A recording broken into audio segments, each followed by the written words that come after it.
Welcome to Accent Podcast. I'm so glad you're here today. Whether you're listening on a walk, in your room, or on your way to work, thank you for choosing to grow with me.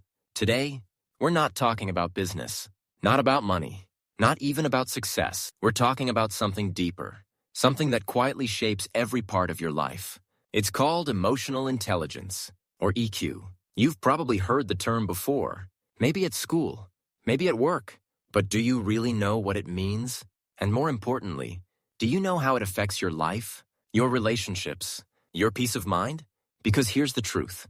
Your emotions guide more than you realize. They influence how you think, how you act, how you connect, how you react, and ultimately, how you live.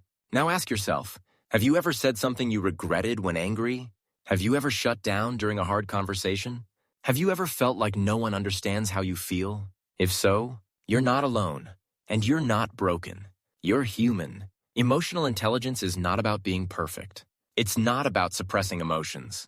It's about understanding them, regulating them, and using them wisely. It's not just for therapists.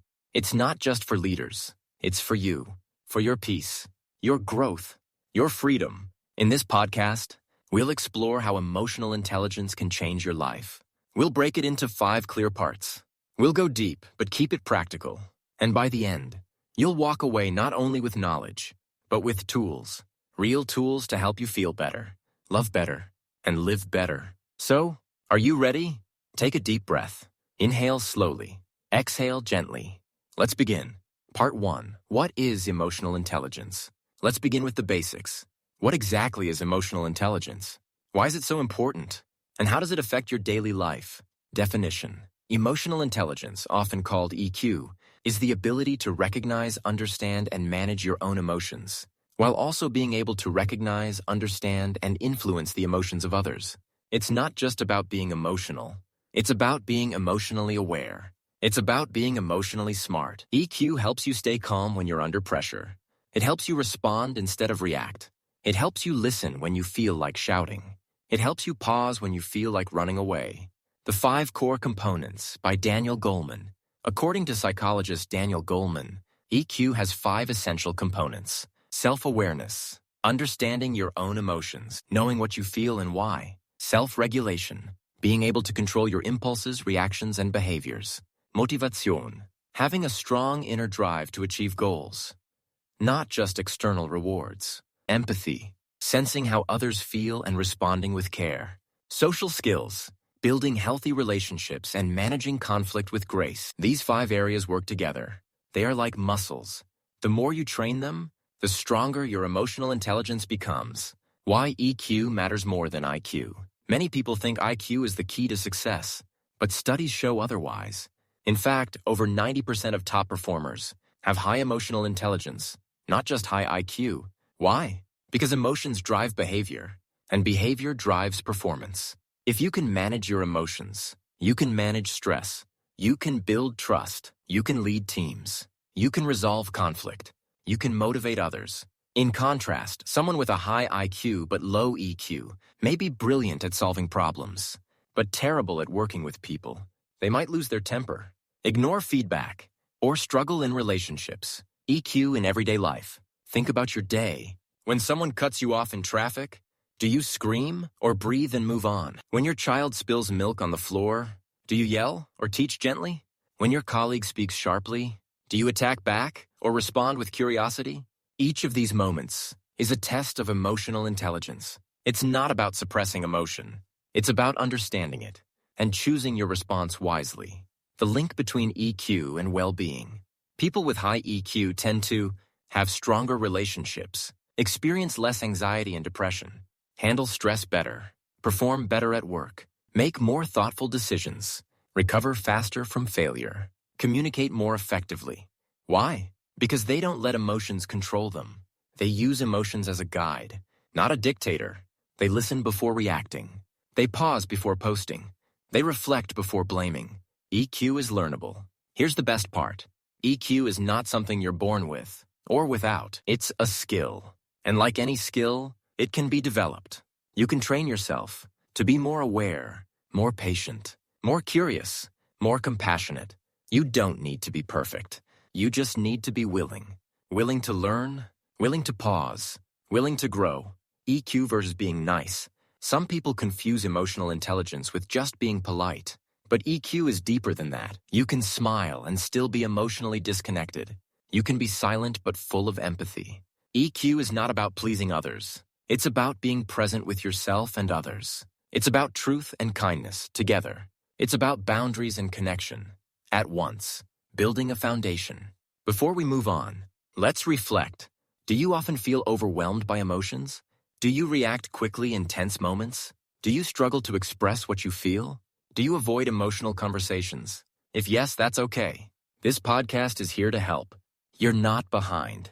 You're exactly where you need to be. In the next part, we'll explore how to become self-aware, because that's the foundation, the first step, the key to unlocking every other part of EQ. But before we move forward, take a moment now. Close your eyes, place your hand over your heart, and just ask, what am I feeling right now? That question, simple as it is, could be the beginning of a whole new way of living. Part 2. Becoming self-aware. Self-awareness is the foundation of emotional intelligence. It's the first step, and often the hardest one. Why? Because we live in a world of noise. So many distractions, so much movement, so little time to pause and look within. But if you don't understand what you feel, you can't regulate it. You can't explain it. You can't grow from it. What is self-awareness? Self-awareness is the ability to recognize and understand your own emotions. Not after the moment, but in the moment. It's being able to say, yes, I'm feeling angry right now, and here's why. Or, I feel uncomfortable in this situation, and here's what triggered me. Self-awareness turns confusion into clarity. It turns reaction into reflection. Why is it important? Think of self-awareness as your emotional mirror. Without it, you walk around emotionally blind. You get upset and don't know why. You blame others for your feelings. You react in ways that don't match your values. But when you're self-aware, you notice what's rising inside you. You name it. You own it. And then, you choose what to do with it. How emotions work. Let's talk about how emotions actually move through us. Step 1. Something happens. An event, a word, a memory. Step 2. Your brain interprets it as a threat or reward. Step 3. You feel an emotion. Anger, fear, joy, sadness. Step 4. You respond, consciously or unconsciously. Most people skip straight to step 4. They react before they reflect. But self-awareness helps you slow down between steps 3 and 4. It helps you insert a pause, a space, a breath. And in that pause, everything can change. Simple tools to build self-awareness. 1. Journaling. Spend 5-10 minutes a day writing down your feelings. Ask yourself, what did I feel today? What triggered those feelings? How did I react? What would I do differently next time? Journaling is like cleaning your emotional windshield. It clears up what's foggy inside. 2. Emotional check-ins. Set reminders on your phone. 3 times a day, pause and ask, what am I feeling right now?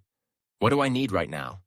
Even 30 seconds can change your entire day. 3. Label your emotions. Instead of saying I'm fine or I'm stressed, use specific words like disappointed, embarrassed, grateful, anxious, confused, curious. The more specific your vocabulary, the more control you gain over your emotional world. 4. Mindfulness meditation. Sit in silence. Notice your breath. Notice your thoughts. Without judgment. Let them come. Let them go. Learn to observe, not react. Mindfulness helps you become a witness of your inner world. And once you observe, you can understand. Know your triggers. We all have emotional triggers. Things that light us up or shut us down. It might be being ignored, feeling criticized, not being heard, feeling unappreciated. Your trigger is not your fault, but it is your responsibility. When you know your triggers, you can prepare for them. You can respond instead of react. Real-life examples. Example 1. Emma feels frustrated every time her boss corrects her. At first, she snaps back. Then she pauses and reflects. She realizes it's not about her boss. It's about her old fear of not being good enough. With that awareness, she stops taking things personally and starts growing. Example 2. Tom gets defensive when his wife asks questions. He used to walk away in anger. Now he asks himself, what am I really feeling? And he realizes he feels insecure. That small insight saved his marriage. Self-awareness is a daily practice. You don't become emotionally aware overnight. It takes honesty. It takes courage. It takes time. But each time you pause, each time you check in, each time you choose clarity over chaos, you build this powerful skill. You don't need to be perfect. You just need to be present. And remember, what you feel is valid. What you feel is information. What you feel can guide you if you let it. Self-awareness leads to transformation. Once you understand yourself, you begin to understand others. You stop judging so quickly. You start listening more deeply. You become grounded, calm, and real. You can't lead others until you lead yourself. You can't love others until you know yourself. And you can't grow until you're honest about where you are. Self-awareness is not the final step. It's the first. Next, we'll explore how to manage the emotions you just uncovered. Because knowing is only half the story. The next step is learning how to regulate. Part 3. Mastering self-regulation. You've learned how to identify your emotions. Now it's time for the next step. Managing them. This skill is called self-regulation. And it's one of the most powerful things you can learn. Because here's the truth. We all feel angry sometimes. We all feel anxious. We all get triggered. But not everyone yells, panics, or shuts down. The difference isn't the emotion. It's the response. What is self-regulation? Self-regulation is your ability to pause, to reflect, and to respond intentionally instead of reacting emotionally. It's not about ignoring your feelings. It's about handling them wisely. Why it's hard. Emotions move fast. You can go from calm to furious in 2 seconds. That's how the brain works, especially the amygdala, the part responsible for fight or flight. But if you always react instantly, you lose control. You say things you regret. You do things that hurt others or yourself. Self-regulation helps you reclaim that control. It helps you stay grounded in the middle of emotional storms. What it looks like: feeling angry, but choosing to take a walk instead of yelling. Feeling nervous, but giving the presentation anyway. Feeling frustrated, but speaking calmly to your child. Feeling jealous, but not letting it poison your relationship. It's not about being fake. It's about being in charge. Tools to master self-regulation. 1. Pause before reacting. When you feel triggered, train yourself to pause. Even 5 seconds can change everything. Say silently, "I'm feeling something. Let me take a breath." This creates space, and space gives you options. 2. Breathe deeply. Deep breathing calms the nervous system. Try the 4-7-8 method. Inhale for 4 seconds. Hold for 7 seconds. Exhale slowly for 8 seconds. Do this 3 times. Feel your body calm. Feel your mind clear. If you say, "This is hard, but I can handle it," 3. Reframe your thoughts. Your thoughts shape your feelings. If you say, "This is unfair," you'll feel angry. You feel capable. So ask yourself, what else could this mean? What story am I telling myself? And is it helping me? 4. Move your body. Emotions live in the body. When you're upset, move.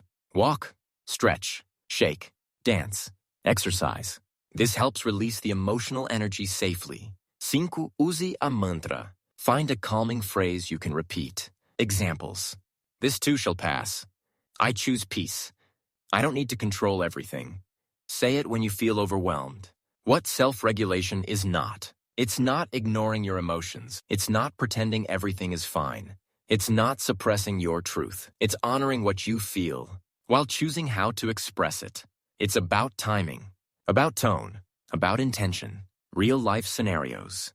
In a meeting, you're interrupted for the 3rd time. You feel disrespected. Old you would snap. New you pauses. Says calmly, "I'd love to finish my point if that's okay." With your partner, they forget something important. You feel hurt, but instead of attacking, you say, "I feel let down. Can we talk about this later?" With yourself, you make a mistake. Old voice, "I'm such a failure." New voice, "I made a mistake, and I'll fix it." This is self-regulation in action. This is emotional maturity. Why it matters. People who master self-regulation make better decisions, handle stress with grace, communicate more effectively, build trust in relationships, earn respect at work, sleep better at night, live with fewer regrets, because they don't let emotions drive the car. They sit in the driver's seat and use emotions as helpful passengers. It takes practice. You won't always get it right. Sometimes you'll react. Sometimes you'll yell. Sometimes you'll withdraw. But each time you catch yourself and come back to center, you grow stronger. Self-regulation is a muscle. The more you use it, the easier it becomes. One powerful question. When someone is hurting, ask, "What do you need most right now?" It's a gentle way to show care without assuming, and it invites connection. In the final part, we'll explore how emotional intelligence, everything you've learned, can transform your entire life, your relationships, your success, your peace of mind. Because EQ isn't just a skill, it's a superpower. Part 5, how EQ transforms your life. So far, you've learned to understand your emotions, manage your reactions, recognize feelings in others, build deeper relationships. But here's the big question. How does emotional intelligence change your life? The answer is simple. In every way. At work, emotional intelligence helps you communicate clearly, handle criticism with grace, work well under pressure, lead with empathy, build strong teams, inspire and influence others. Professionals with high EQ often earn more, lead better, and grow faster, not because they know more, but because they understand people. In relationships, EQ builds emotional safety. When you're self-aware, you don't dump your anger on others. When you regulate your emotions, you don't explode during arguments. When you're empathetic, you don't judge or dismiss feelings. You listen, you connect, you repair, you grow together. Strong emotional intelligence means fewer misunderstandings and more meaningful moments for your mental health. When you have emotional intelligence, you talk to yourself with kindness. You manage stress in healthy ways. You understand your triggers. You stop blaming others. You forgive faster. You recover quicker from failure. Instead of being at war with your emotions, you become friends with them. For personal growth, emotional intelligence is the foundation for self-discipline, self-confidence, self-respect, resilience, adaptability, authenticity. It helps you see your blind spots, break toxic patterns, heal emotional wounds, and make decisions with clarity and courage. You stop running from hard feelings. You face them and grow stronger. Real stories. Jason, once hot-tempered, now leads a peaceful home by learning to pause before reacting. Lily, once full of self-doubt, now teaches her kids how to name emotions with confidence. Michael, a manager, turned a toxic work culture around simply by learning to listen without judgment. Each one of them didn't change their job, or their family, or their past. They changed how they showed up emotionally, and everything changed with it. Imagine this world. Imagine a world where children learn to name their emotions at school. Couples talk instead of fight. Leaders listen before they lead. Friends hold space for one another. Families create safe zones of love and trust. That world begins with emotional intelligence, and it begins with you. A message from the heart. If you've come this far in this podcast, thank you. Thank you for taking the time to understand yourself more deeply. Thank you for choosing growth over comfort, awareness over autopilot, compassion over reaction. Your emotional journey doesn't end here. In fact, it begins here. Every emotion you feel is not a weakness. It's a signal, a story, a source of wisdom.